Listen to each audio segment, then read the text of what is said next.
Shalom Bapak Ibu Saudara yang dikasihi oleh Tuhan Yesus. Kita bertemu kembali di dalam Renungan Hati Sehat dari Gereja Baptis Indonesia Ngadinegara. Kita akan merenungkan firman Tuhan pada saat ini, tapi sebelumnya mari kita berdoa terlebih dahulu.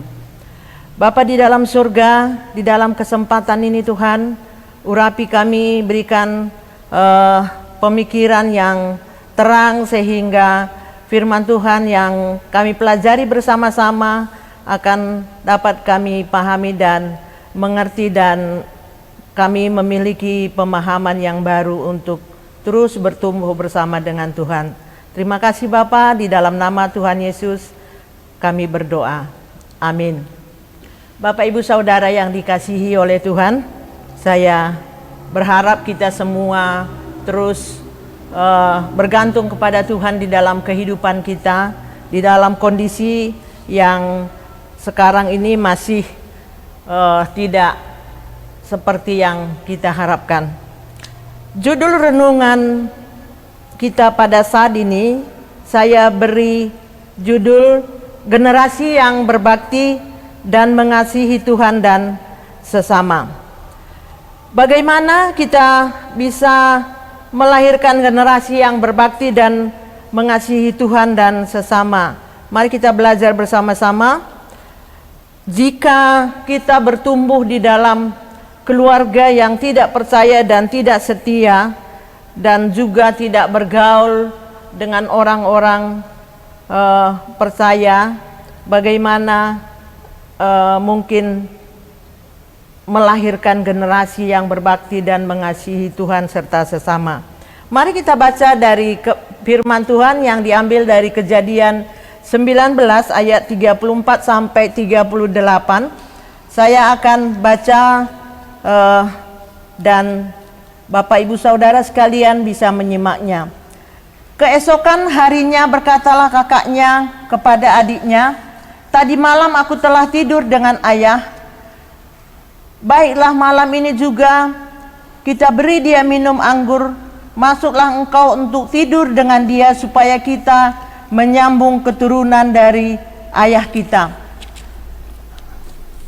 Demikianlah juga pada malam itu mereka memberikan ayah mereka minum anggur, lalu bangunlah yang lebih muda untuk tidur dengan ayahnya, dan ayahnya itu tidak mengetahui ketika anaknya itu tidur dan ketika ia bangun. Lalu mengandunglah kedua anak Lot itu dari ayah mereka. Yang lebih tua melahirkan seorang anak laki-laki dan menamainya Moab. Dialah bapa orang Moab yang sekarang. Yang lebih muda pun melahirkan seorang anak laki-laki dan menamainya Ben-Ami. Dialah bapa Bani Amon yang sekarang. Dari Kejadian 19 ini, itu pasal ini menceritakan bagaimana Sodom dan Gomora dimusnahkan karena sangat berat dosa mereka, dan keluarga Lot diselamatkan. Lot adalah orang benar, terbukti dia tidak turut dalam pemusnahan Sodom dan Gomora. Dari Kejadian 18 ayat 16 sampai 33 itu bisa nanti dibaca sendiri masing-masing.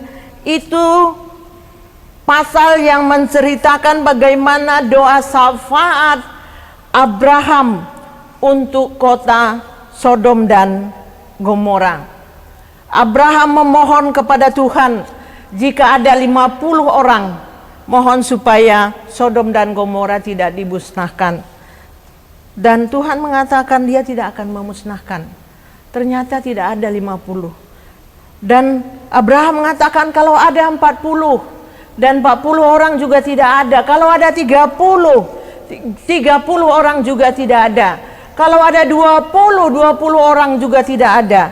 Kalau ada 10 orang saja pun, Tuhan tidak akan memusnahkan Sodom dan Gomora. 10 orang saja. Kota Sodom dan Gomora tidak dimusnahkan kalau ditemukan ada orang percaya di sana. Lot sebagai orang beriman kepada Allah di tengah-tengah kota Sodom dan Gomora tidak mempunyai dampak dan pengaruh imannya kepada orang-orang yang di kota itu. Bahkan keluarga ini yang terpengaruh terhadap gaya hidup, pola pikir, kefasikan, sikap tingkah laku dari orang-orang Sodom tersebut. Mari kita perhatikan pada saat Lot membela tamu-tamunya dari Kejadian 19 ayat 7 dan 8, di sana dikatakan, dan ia berkata, saudara-saudaraku, janganlah kiranya berbuat jahat. Kamu tahu aku mempunyai 2 orang anak perempuan yang belum pernah dijamah laki-laki. Baiklah mereka kubawa keluar kepadamu. Perbuatlah kepada mereka seperti yang kamu pandang baik.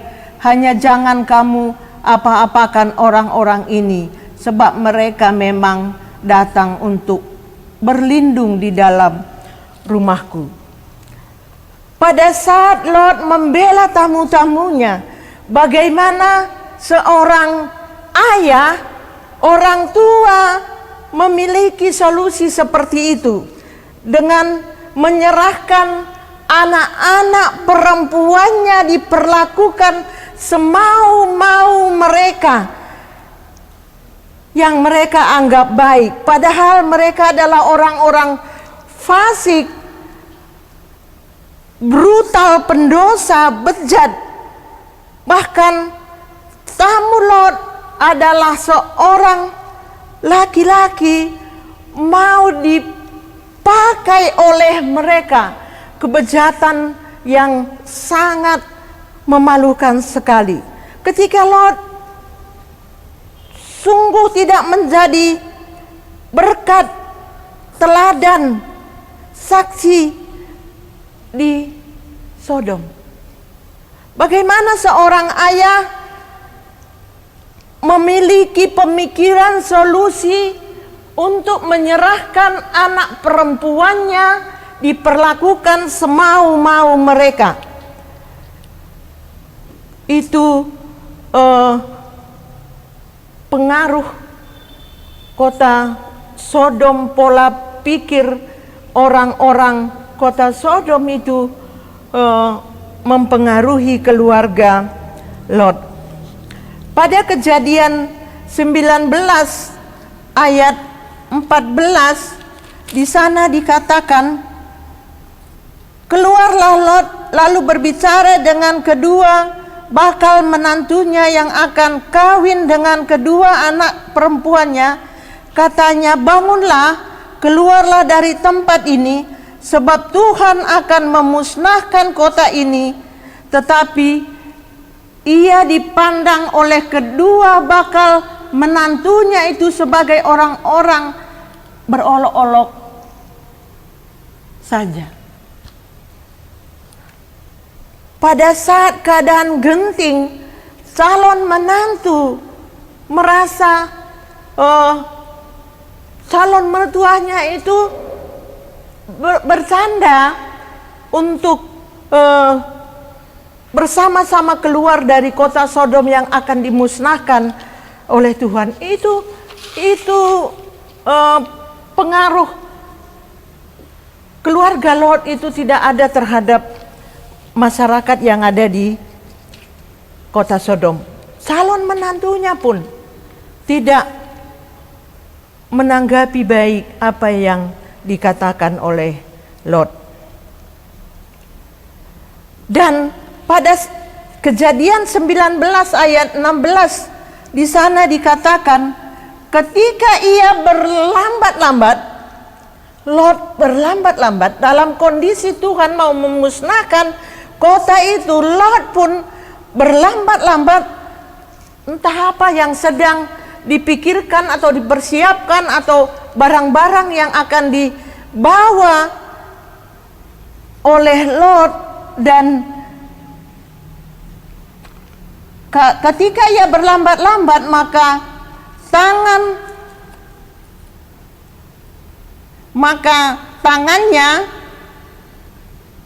tangan istri dan tangan kedua anaknya dipegang oleh kedua orang itu, sebab Tuhan hendak mengasihani dia. Lalu kedua orang itu menuntun keluar kota dan melepaskan di sana. Pada saat Tuhan mau memusnahkan itu, keluarga ini masih berlambat-lambat sampai kedua orang itu memegang tangan keluarga ini dan membawa mereka keluar dari kota itu, dan setelah keluar kota itu dilepaskan. Lot dan dua putrinya selamat dari pemusnahan Sodom dan Gomora sebenarnya karena kebaikan Tuhan dan juga doa syafaat yang dipanjatkan oleh Abraham dari Kejadian 18 tadi. Dari Kejadian 19 ayat 34 sampai 38, ayat yang sudah kita baca tadi, setelah penyelamatan tersebut, setelah kedua orang itu membawa keluarga itu keluar dari kota ini dan dilepaskan di sana, istri Lot memang tidak selamat karena tidak boleh memandang ke belakang, dan dia memandang mungkin mengingat harta bendanya, rumahnya dan segala macam, sehingga dia menjadi batu karang. Jadi yang selamat hanya Lot dan kedua anaknya.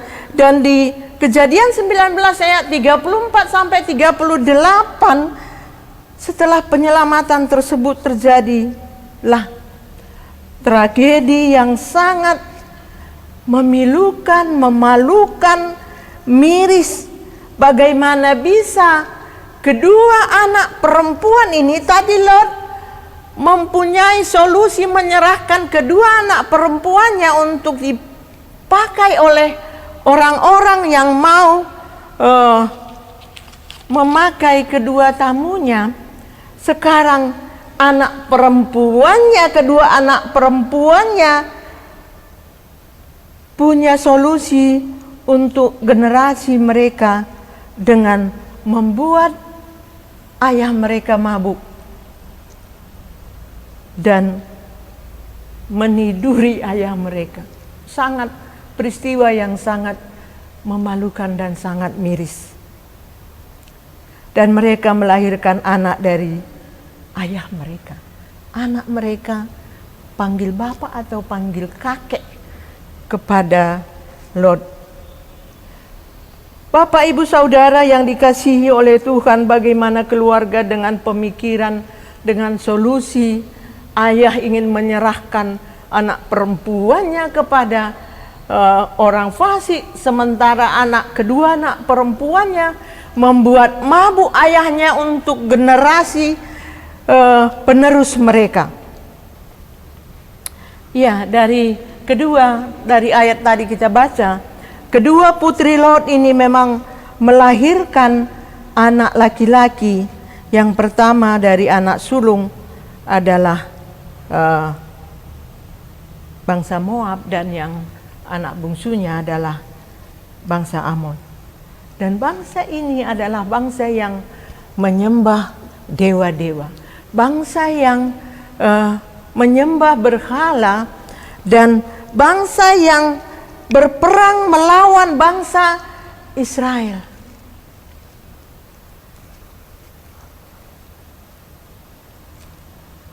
Bapak, Ibu, Saudara yang dikasihi oleh Tuhan,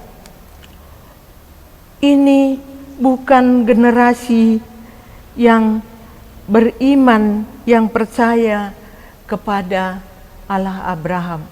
Generasi dari keturunan Lot bukan menjadi orang percaya, tetapi menjadi orang fasik, penyembah dewa-dewa, penyembah berhala, dan berperang melawan bangsa Israel.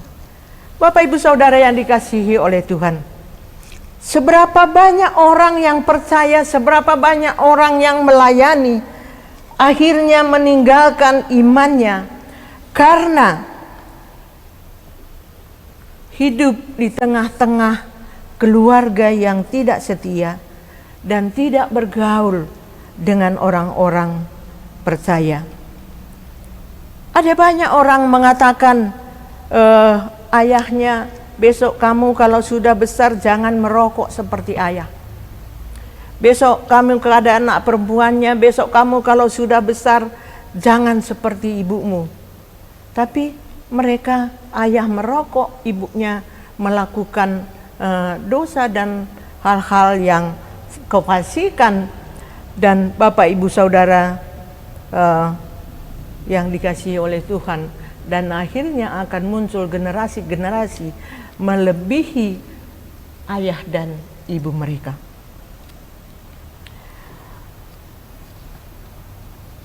Kalau kita tidak dibesarkan dari keluarga atau orang tua yang tidak setia dan tidak bergaul dengan orang-orang percaya, kita bisa jatuh ke dalam dosa, meninggalkan iman, dan kadang-kadang hilang entah kemana kita tidak tahu, padahal sebelumnya mereka sudah percaya, mengatakan percaya dan melayani Tuhan. Mungkin awalnya berpacaran dengan orang-orang yang tidak setia, orang-orang yang tidak percaya, dengan alasan mau menginjili dia, mau memenangkan dia, mau menjangkau dia.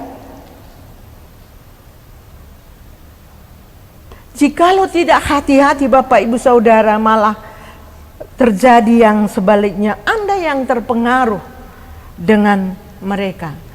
Lot terlalu lama tinggal di kota Sodom, dan kehidupan kota Sodom itu mempengaruhi mereka. Bukan mereka menjadi teladan bagi orang-orang Sodom, tetapi kehidupan, kefasikan, kebejatan kota Sodom itu mempengaruhi keluarga Lot dan anak-anaknya. Jadi harus hati-hati, jangan malah kita yang terpengaruh dengan mereka. Alasan lain misalnya gaya hidup modern, sehingga hidup dalam dunia gemerlap, dugem, sosialita zaman now, dikatakan kamu tidak bergaul, atau lingkungan tradisi keluarga yang menyembah berhala, atau orang Kristen tapi sinkritisme dan lain sebagainya, dan akan bisa menjadi penyembah berhala. Berbaliklah dan keluarlah segera dari kota Sodom. Anda dari tempat yang di dalamnya kita tidak bertumbuh, sehingga kita bisa jatuh ke dalam dosa, dan kadang-kadang kita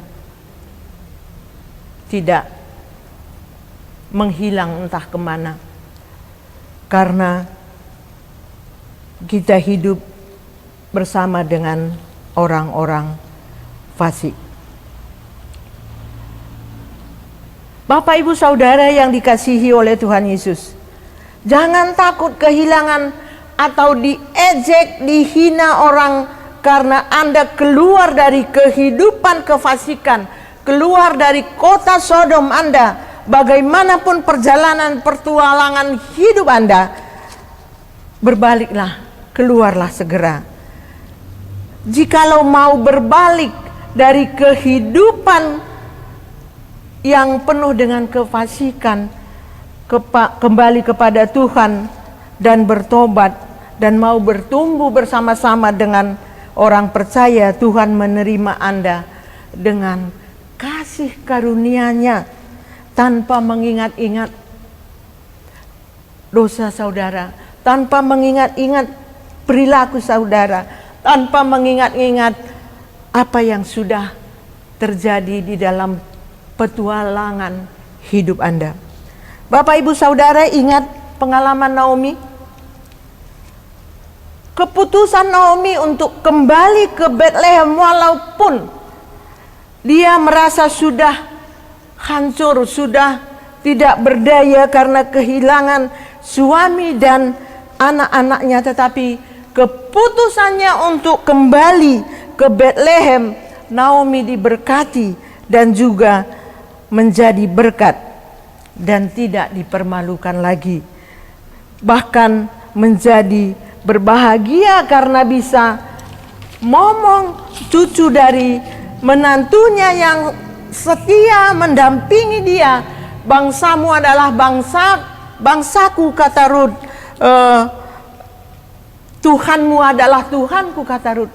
Dan Naomi berbahagia karena Rut menikah dengan Boas dan melahirkan anak Obed, kakek dari Raja Daud, leluhur dari Tuhan Yesus. Dari merasa malang karena berani kembali ke Bethlehem menjadi orang yang berbahagia. Bertobatlah dari kefasikan dan kembalilah kepada Tuhan. Berani ambil keputusan untuk keluar segera dari kehidupan lama Anda. Itu yang pertama. Yang kedua, bagaimana jika bertumbuh di tengah-tengah keluarga? Ini tadi keluarga yang tidak setia dan tidak bergaul dengan orang-orang percaya. Bagaimana jika kita bertumbuh di tengah-tengah keluarga yang setia dan bergaul dengan orang-orang benar? Mari kita baca dari Kisah Para Rasul. Kisah Para Rasul 16 ayat 1 sampai dengan yang ketiga. Demikian firman Tuhan. Paulus datang juga ke Derbe dan ke Listra.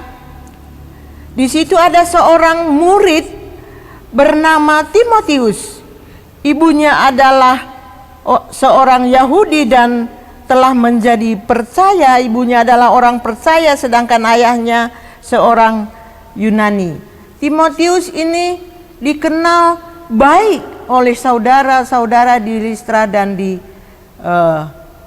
Ikonium. Dan Paulus mau supaya dia menyertainya dalam perjalanan. Paulus menyunatkan dia karena orang-orang Yahudi di daerah itu.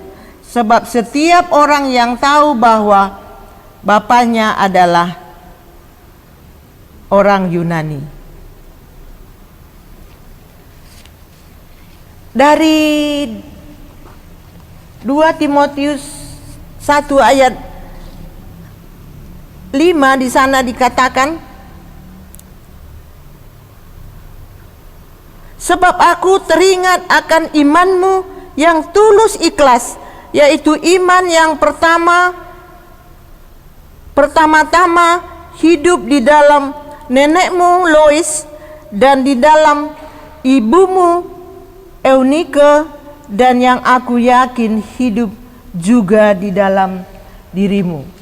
Ibunya Eunike dan neneknya Lois adalah orang percaya, dididik di lingkungan keluarga yang setia, yang percaya, dan dia adalah murid belajar, bergaul, berguru dengan orang-orang benar, dan Timotius dikenal dengan orang baik dan menjadi saksi teladan walaupun usianya masih muda.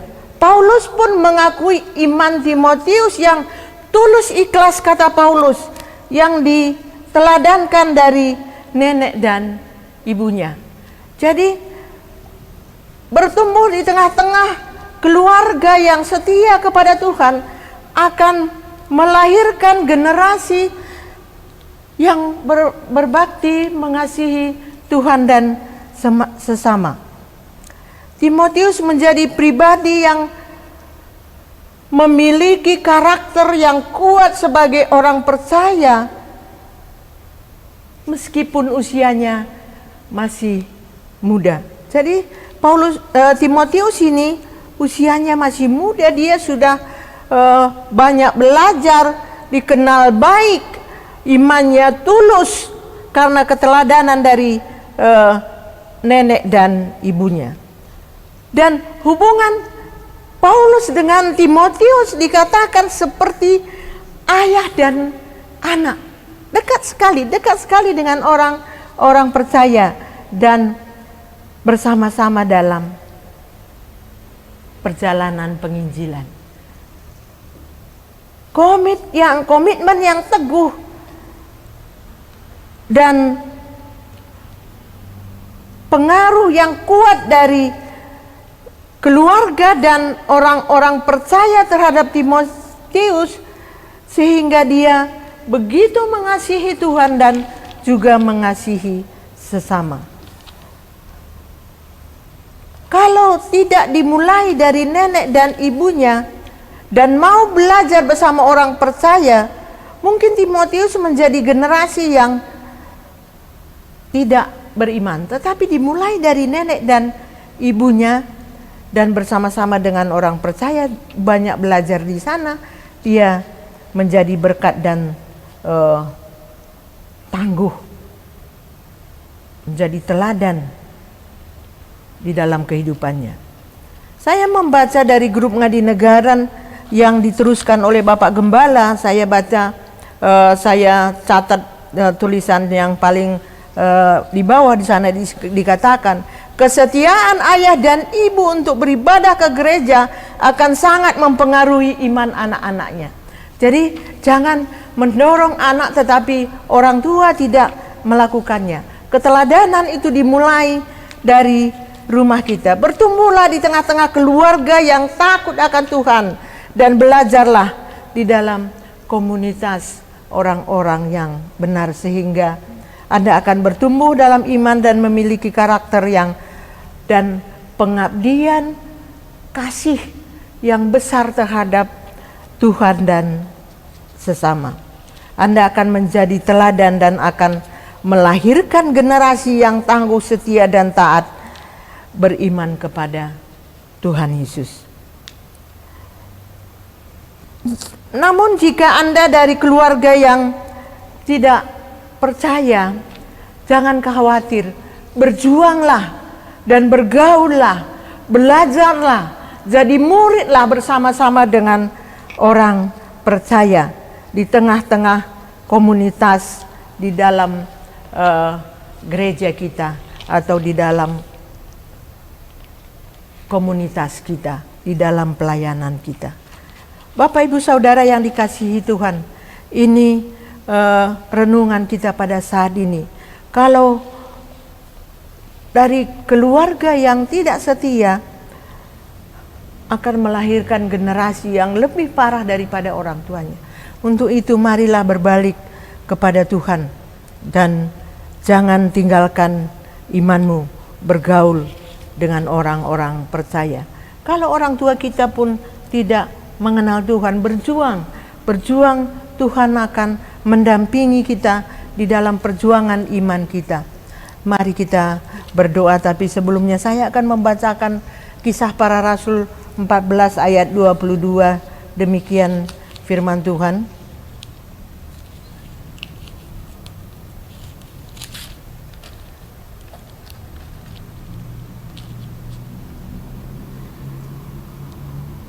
Di tempat itu mereka menguatkan hati murid-murid itu dan menasihati mereka maaf,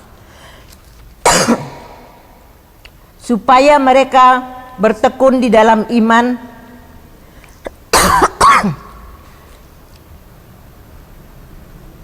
dan mengatakan bahwa untuk masuk di dalam kerajaan Allah kita harus mengalami banyak sengsara. Mari kita berdoa. Biarlah kebenaran-Mu menjadi bagian di dalam hidup kami. Kami mau selalu bertumbuh di tengah-tengah keluarga kami dan belajar bersama orang-orang percaya di lingkungan gereja kami, di lingkungan pelayanan kami, di lingkungan kehidupan kami. Untuk itu Tuhan tolong kami supaya tetap teguh dan bertekun di dalam iman bersama dengan Tuhan. Karena bersama dengan Tuhan kami mampu melalui proses iman kami di bumi ini. Naungi, lindungi Tuhan kami sekalian. Di dalam nama Tuhan Yesus kami berdoa. Amin.